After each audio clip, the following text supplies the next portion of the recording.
Hello, so welcome to part 13, and we start this, I've just noticed, exactly at 11:11, which if you're listening to this book, you'll appreciate that. Okay, so let's start. So we are on the Hyperboreans. Okay, so this is part 13, 11:11. Let's go, guys. When Earth was forming as a lower form from Venus, the area that connected them was known as Hyperborea. This was located at the North Pole of Earth and the South Pole of Venus. Over time, it became hidden in frequency once Earth vibrated at a 3D level. When one travels to these gates, they can access these lands if their heart is aligned with the Hyperborean frequency. This can be via the bloodline and DNA of the human vessel or that of the soul being expressed through the body. This is why there have been many legends and stories from sea travellers who have witnessed this magical land of giants. When the 5D Earth was formed, yet not completely separated from its Venus aspect, giants existed. Spoken of in mythologies from Norse, Native American, Jain, Barlic, Basque, Celtic, and many more. The most known today are the Titans from Greek mythology. You know, the giants have been coming up so much lately for me in my consciousness through various channels. So I love that this is what we're talking about today. So Hyperborea shown here on the map of the Arctic continent. So I'm just going to show you this.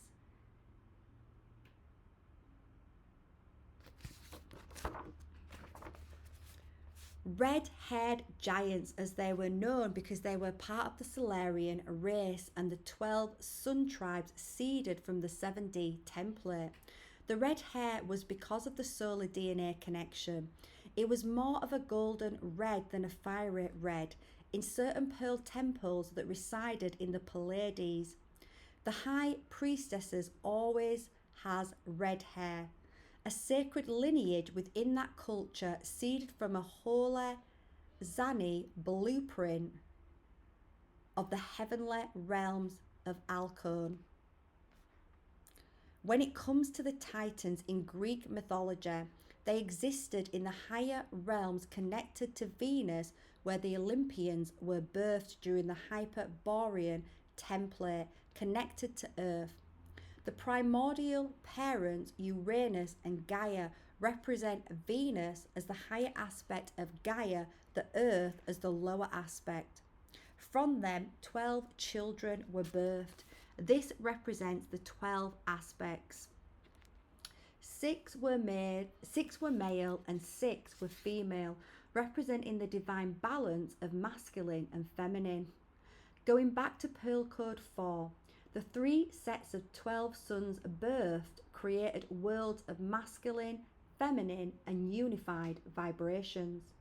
These 12 children, the Titans, represented that of the unified worlds, deeply connected as well to 12 parts of the crystal skull. Each incarnate must align before it is awakened.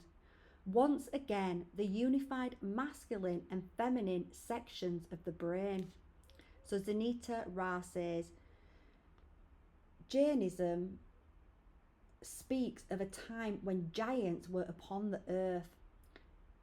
They have divided these eras into times of ascending and descending. During the cycles, man goes from 6 miles tall to 2 feet tall. How interesting, right? That is so interesting.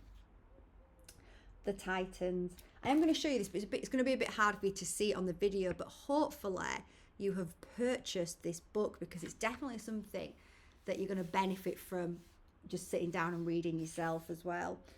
Over and over. It's definitely something that you need to read more than once to really digest and really activate these keys and codes and remembrance within.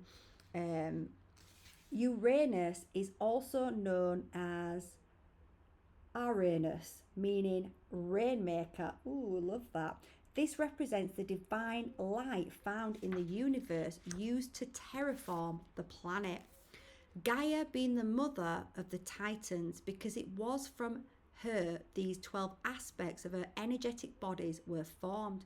Uranus as the father, raining plasma light to assist with their formations. Uranus stands here, so I'm going to show you in the diagram there. Uranus stands here in the center of the wheel of time. Time meaning the grid of this solar system structure. Marked on the wheel are the constellations seen in the night sky. The 4 children in the painting represent the 4 root race templates of the earthly planes needed to unify in order to return back to the 0 point. So it's then it says the male titans and the females. So I'm just going to show you that. I'm going to save you from listening to me try to pronounce some of those words here, and you can just read them and do it yourself and see how you get on. Oceanus and Tethys are the unified vibration which oversees the rivers. The rivers represent the divine waters every creation is surrounded by, which flow into all the bodies expressed by that soul spark. Choos represents the mind genius. This was known in the ancient Egyptian Pearl teachings as the Akh, AKH, one of the 9 aspects of the soul. Cyrus, also known as Crius, meaning ram. This was known in the ancient Egyptian Pearl teachings as the Ba, the personality of the soul. Hyperion is known as the god above because hyper means above and ion means to go. This represents the aspect of you that directly sits below your higher self. Thea was the consort of Hyperion, and from the birth Helios, the sun, Selene, the moon, and Eos, dawn. Thea means brightness or wide shining. Okay, so I'm going to be made to read these names anyway, so apologies. That light that shines down from your 12th energy center. Hyperion and Thea merely represent the final masculine and feminine energy needed to be balanced during the final stage of ascension. Aeptus means the piercer and is linked to Japheth, the son of Noah. Japheth in Aramaic means to extend. This is because Noah represents the lower energy centers of self, where Japheth merely represents the heart energy center. It is only through piercing of the heart portal, expanding it, can one prepare the vessel just like Noah did for the plasma light flood. Now I absolutely love that, right? To think of that metaphor in the Bible about Noah and the ark. Now whilst I have not read the Bible and do not intend to, have no desire to read it, you know, when I was younger, I did go to a school called Christ Church. It was just because it was the closest school to where I lived. Even though it was Christ Church, I'd say it wasn't particularly religious. They didn't shove it down our throats, although we did go to church. And to be honest with you, I don't even remember much of it. I probably just blanked it out. But I did used to go to Sunday school sometimes, and I always remember Noah and the Ark story. In they went 2 by 2.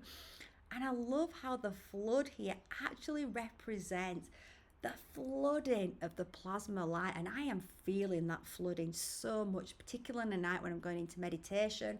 And I'm subscribed now to Zanita's newsletter on her website, so you might want to check that out. You can check out her channel at the Zanita Zone, so you can get a link to her website there. Subscribe to her newsletter, and she sent out a newsletter the other day, and it was talking about the fact that, you know, she'd been getting a lot of messages from people about them feeling a lot of activations, and then feeling some things going on on the skin, a lot of skin activations. And I talk about this maybe a few days ago, a few weeks ago, on one of these readings where, you know, I'd got this massive burning on my face, and I started to, you know, the liver came up into my mind, and in activations I was feeling it. I described it as feeling like someone had poured paint over my head. It was so thick, the energy that was running down. I mean, it felt amazing, but it was so thick. I've never felt it so thick. And the way that Zanita sort of sent this amazing newsletter out, which just confirmed what I was plugging into. But the way she described it was it's wax, and of course it's wax. It's like this honey, nectar, wax, divine plasma light just pouring around the body, pouring into the body. So I thought that was beautiful. And she talks about how these upgrades right now, through this intense amount of plasma, honey wax light that's pouring into our fields, whether you can sense that yet or not, you know, the more you dedicate yourself to meditation, to being in the now, to your path of self, the more you'll sense your energetic systems, the more you'll start to feel this plasma light raining down, and you'll start to see it streaming in the atmosphere as well, in the air around you.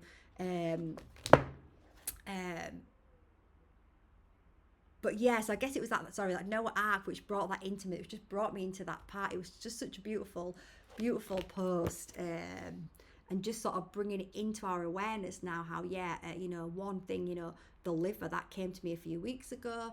That, you know, the liver is, you know, one of our biggest organs, or our skin is the biggest organ, then the liver. And you know, when you're seeing things on your skin, it's often because it's something in the liver, right? The liver's going through a lot of upgrades right now. A lot of toxins will be coming up to be exposed, to be released, purged from the skin. So it's just important right now that we give it a lot more love, a lot more attention. But I just love that like idea of Noah's Ark as the flood actually representing getting your vessel, so the ark being the vessel, being the body, getting your vessel ready to receive that flood of plasma light. How beautiful is that?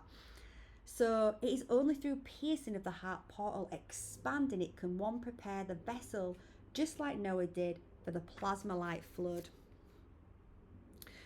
The world as known to the Hebrews. So this is a map, and again, I would, if you've got the book, you can obviously study that map a little bit more, if you feel guided to. You can find it on Wikipedia as well, if you want to have a look. So what this map shows is how these three vibrations on Earth's energetic bodies are expressed upon her physical body. It is no different than how your energy centers correspond to certain areas of your physical body, as well as to your non-physical bodies. Cronus and Rhea are known to oversee the harvest. Just as you have a part of your overself who oversees your own harvest during ascension, so does Earth. A harvest can also be to remove what no longer serves you.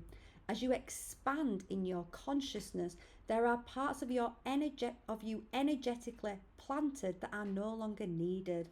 Think of it as caps placed on the brain that are coded to allow certain brain frequencies to form, to allow certain realities to form from the brain waves. Once a being is at a maturity to see a wider view of creation, then this type of harvest will take place.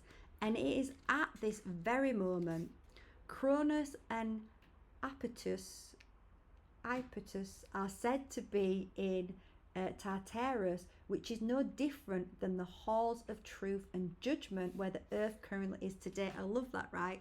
To think of that we're on this 3D bridge of hall and mirrors, the mirror of truth. And isn't that so? Can't we just see that? You know, we can see it in our own lives. We're having to face these shadows that we have repressed, denied. We're having to see through the true light of day, and we can see it on a collective level as well, that, you know, so much truth is being seen right now, so much that we didn't see before. You know, we can no longer deny the truth that is right there in front of our very eyes. So I absolutely love thinking about that, or just observing that. That's where we are. Cronus is likened to the Egyptian god Geb, who determines which crops may grow. Just as prior disclosed, when one matures in a level of consciousness, another seed blooms, all overseen by an aspect of yourself. Phoebe means shining bright and is the consort of the mind intelligence Coos, And it is the shining of your pineal gland which occurs after the initiation of the Jacob's ladder.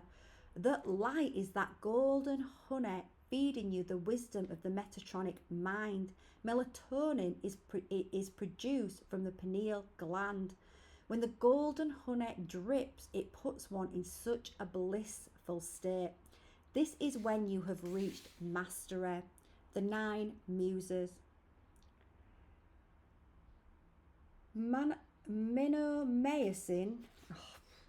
I'm just going to show you that. I cannot know where to start with pronouncing that word. Is the goddess of memory and the mother of the 9 muses. The 9 muses are connected to the 9 ego layers of the mind one needs to conquer to hear the higher mind. As one conquers these, and I'm actually going to read next. And I'm reading the Ascensions book, which I would read, but I'm going to read next this Higher Mind book, because what, I really work with looking at the ego, the shadows in the ego, really, really sort of transmuting, dissolving them with your light, healing stuck emotions, bringing in more of your soul light so you can connect back into the true self. And I just think this book is going to be awesome. I'm so excited about reading this book. I feel like it's going to be so so resonant with the work that I do with my clients. So I feel like I can probably add some really helpful snippets to this as I read it, from the journey that I have been on. When I was, it's easy for us to see, right? It's easy for us sometimes to look at people and, and I've done this as well, right? I have felt this before as well, and seeing that, some people are born in this life fully connected to some gifts, already really connected into the other worlds, and it can be easy for us to see people that are bringing through information and think, oh, they've got it easy, right? Because they're already connecting in, but that's not the truth of this world, right? We all have our different, we all come in with different knowings, gifts, talents that need to be awoken in different ways. We've all got a path to tread, and each one of our paths, one thing that unites us on this human journey is that we all have challenges to face. We've all got to face these challenges and overcome them in order to connect even deeper and deeper into the true soul self, into the higher mind. And through my journey, I've probably been through a journey where a lot of my gifts and talents have been hidden even from myself, right? Many of you watching this, that could be your path too. But it is just a journey that we go on, and we can start to uncover those true gifts and talents and really step into who we truly are. And I've been through a deep journey on that, and the reason why I know why I went through that, I know why a lot of my gifts and talents were hidden even from myself. It was so that I could go through that journey and help others that have that similar experience. So I've really done that through going through a deep journey of them. I was massively programmed into my mind from a very young age through fear programming, lack programming, due to finances, due to never having enough in the family. I say this, I got a job when I was like 12 and a half, and I was working. Obviously I was still at school, but to be honest with you, I worked more than I went to school. And I did this, and I did this because I wanted to. I saw my mum and dad struggling, working multiple jobs, but still never having enough, still struggling. And I didn't want to be a burden. I didn't want to, I was the youngest child. I was the third child.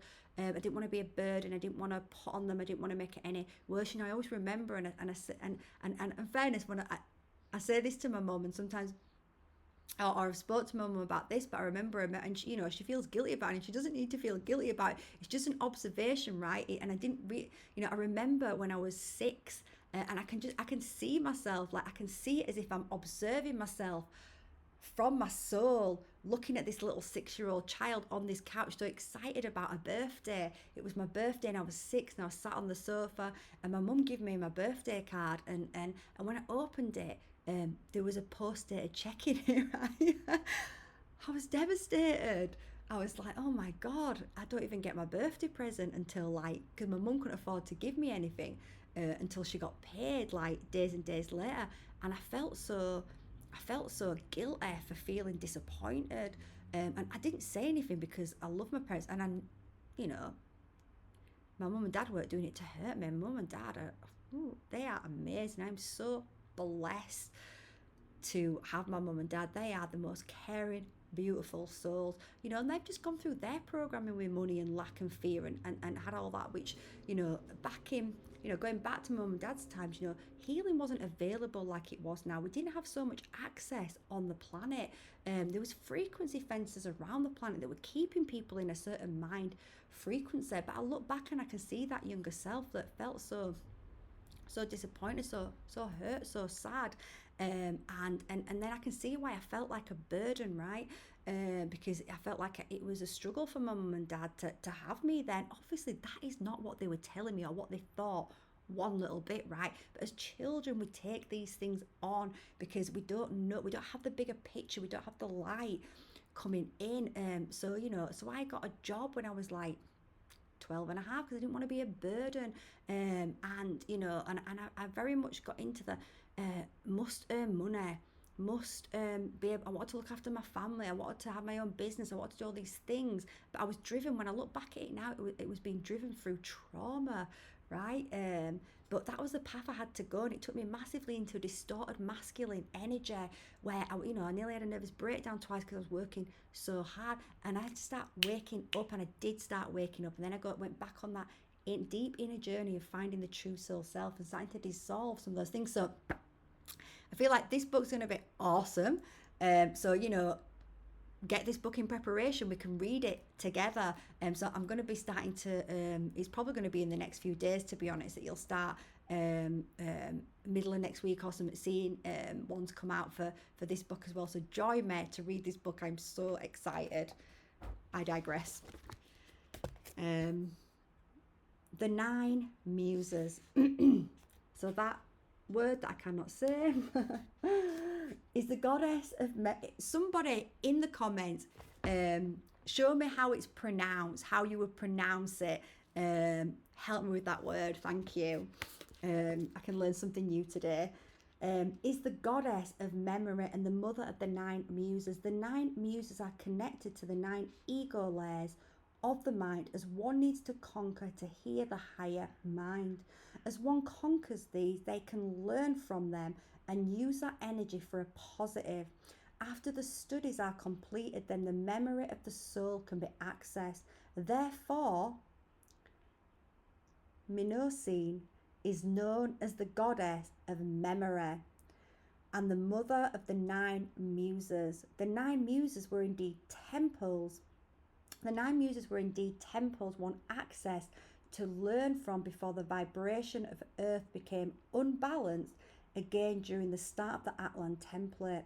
It was then that the 9 ego layers of the mortal mind came into formation. So let's read these 9 ego layers, and we're all going to be able to relate to these, resonate with them. We are both the shadow and the light. Addiction. Yeah, how rife is addiction? We've all battled with addictions in this life. Pride. Yes, now when it comes to pride, I always think there's 2 sides of pride, right? There's being proud of yourself, having pride, you be proud of yourself. Like, we are taught to make ourselves small, that it's big-headed to be proud of ourselves. But no, we should be proud of ourselves. Being on this earth plane is a real challenge in journey for the soul, but it brings with it so many rewards for the soul in terms of growth and expansion. And make no mistake, your soul wanted to be here for this journey. So but pride, in a way, like, I go back to a time, in fact I'm going to link a video which I talk about some fears that I'm working through in terms of finances. I'll leave that video at the end.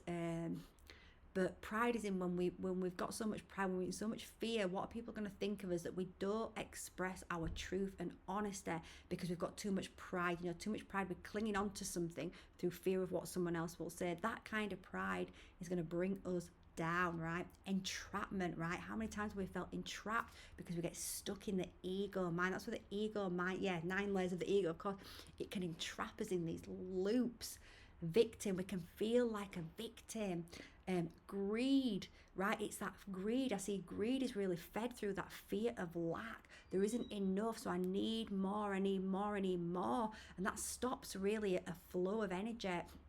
You know, you'll see that I talk about in that video how there's so much fear around money. We've been so distorted around money that actually, you know, I observe them like people that have loads and loads of money, they are in, a lot of them are also in fear of losing it all, and people that don't have any, in fear of not having enough. So it's like, it's just the same fears showing up in different experiences. So greed, you know, we can see how greed is rampant on this plane. Trauma is something that the ego latches onto. So when you're stuck in your ego mind, you think you are that trauma, but you're not that trauma, and that can make you feel like a victim, and keep you in entrapment, right? You can see how all these just weave into each other. Jealousy, right? And that's lack as well. Jealousy, when we feel, and again, don't judge yourself when you feel jealousy, right? Or you feel jealous. You know, we've got to be able to acknowledge that we feel a certain way. It's okay, it's natural, we feel certain ways, and we can start to be curious about why we feel like that, and we can start to heal those parts of us. You know, when it comes to jealousy, we can be jealous of another person because we can feel like they have something that we want, and it can make us feel like we can't have it. You know, we've been programmed to believe that the world is full of lack, that there isn't enough to go around for everyone, but that is not the truth, and we've got to reprogram ourselves to realize that is not the truth.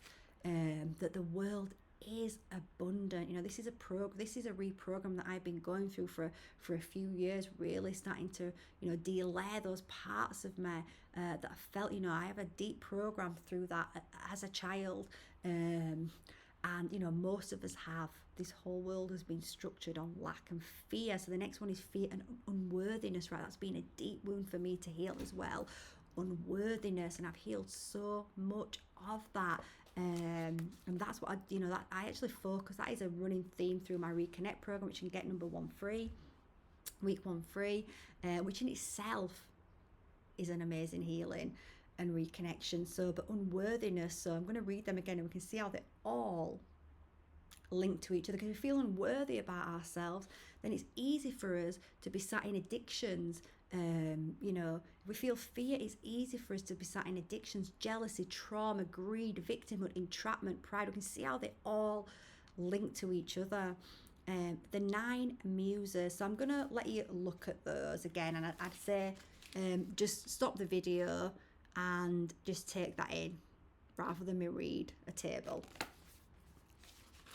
So these were teachings taught within sacred temples until the infiltration of the Atlan template. Some of these teachings continued around the Mediterranean Sea in the first half of the Aryan temple. However, during the Roman-Persian wars, they were destroyed. It was during the Atlan template that Ka-Unas would venture out in the lands to teach of the 9 ego layers of the mind. While on their ventures, they would seek those ready to study of the 9 muses. Many would come from across the lands to seek these temples, which were originally located on a land that existed where the Mediterranean Sea is today. Parts of the land these temples existed on is known today as Malta. Heraclean, I think that is in I think that's in Cyprus, I think. Anife, I'm not sure where that is, and the island Santorini. So that's interesting. I really feel drawn to Santorini and would like to go there. So I'm just going to show you this painting here.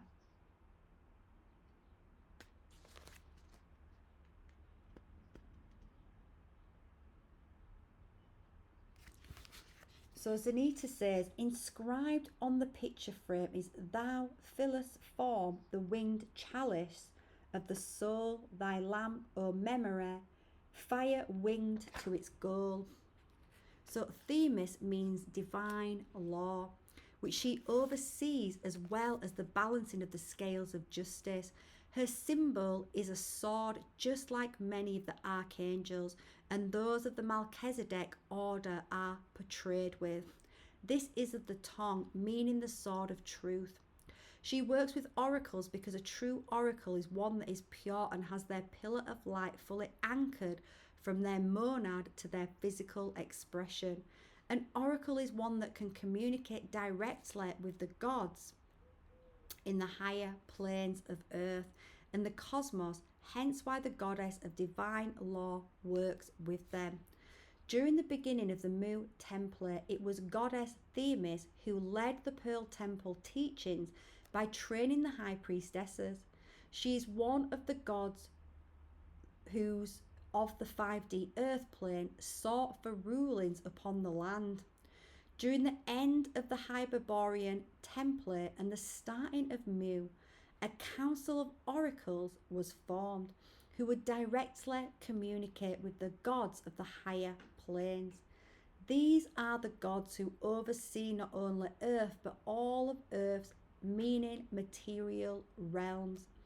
Every planet in this solar system has material realms corresponding to an age upon the wheel of time. Musical spheres playing the notes selected to be by the divine blueprint of creation.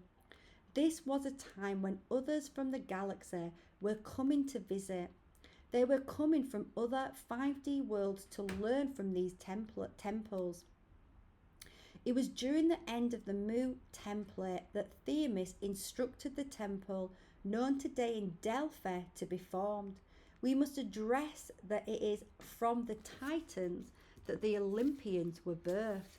Just like from your very own monad, many higher self aspects come. Then from them, many lower self aspects. This merely is the meaning of the wars. For it was not truly a war, but chaos. It is from chaos, you as in the incarnate, is form. It is from friction. A cell can split from another. So that's so important, right? And you'll see this through these teachings. That, we are both shadow and light, chaos and love. We need the chaos to be the friction, to create the split of the cell, to create a physical reality. So without the shadows, without the friction, without the chaos, we couldn't experience a physical existence, right? We have to remember that our shadows are not bad and they're not wrong. They only become a problem when we deny and repress them. Then we start to project them onto other people, and that's why we see all this conflict out in the world, as people are just projecting their shadows onto each other. One projects a shadow, the other one projects one back, and in this conflict we remain. We've got to come back into our heart space, back into love, back into grounding and connection with the self. And as we do that, we don't have to project and continue to create this war consciousness outside of ourselves or within our own bodies.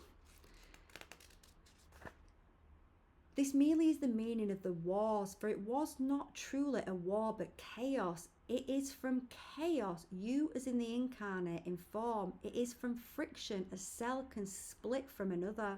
From winter the delights of spring can bloom. This is the true meaning of the scales of justice, the balancing of death and rebirth. If there is an imbalance in creation, we of the Melchizedek order observe the grids to see where death is most beneficial and where rebirth is needed. Just how the Solarians measured the grid to see the vibrational soul was needed to be of the highest good of the divine plan. Sorry, let me read that again. Just how the Solarians measured the grid to see what vibrational soul was needed to be of the highest good of the divine plan for Earth's journey. The pre-selected voyage her soul spark needed in order to expand. The very number of leaves needed to fall in one place to provide nutrients for the soil. Those leaves are you and me, baby. Themis and Melchizedek overseeing what energy needs to be extracted during the harvest of the universe. She is here now, for she has never left. Call upon her to guide you with discernment along your divine journey in this plane. Allow her to show you the known, interesting, the Joan and arc inside you all. Well, I think that's a good place to finish for this one. So hopefully you enjoyed that today, number 13. I feel like that was a special one. And I will see you on the next one.